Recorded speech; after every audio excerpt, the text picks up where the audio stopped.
ఎందుకయ్యా పలానా cinema hero నీకు ఇష్టం, ఇంత అభిమానం ఏంటి, నీకేమిచ్చాను అడగండి.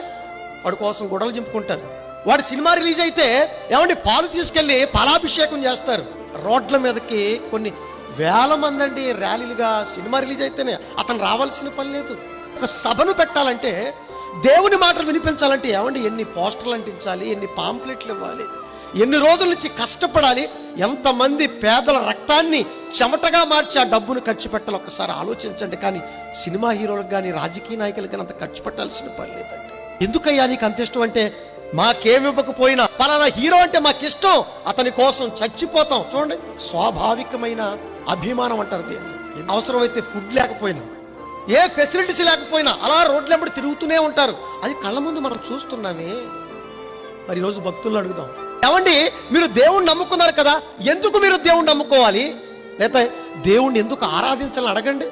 అవసరం అంటారండి, ఆపద అంటారు. ఎంత బాధ కలుగుతుందో తెలుసండి ఈ మాటలు ఉన్నప్పుడు. ఏమీ ఇవ్వని హీరో కోసం, మన నాశనం చేసే నాయకుల కోసం ఏమండి ఈరోజు ఎంత అభిమానాన్ని చూపిస్తున్నారండి. కానీ అన్నీ ఇచ్చిన దేవుణ్ణి అభిమానించడానికి, మన కోసం సర్వస్వాన్ని ప్రసాదించిన ఆ తండ్రిని అభిమానించడానికి, ప్రేమించడానికి మనిషికి అవసరం అడ్డొచ్చిందే, మనిషికి ఆపదట్టొచ్చిందే.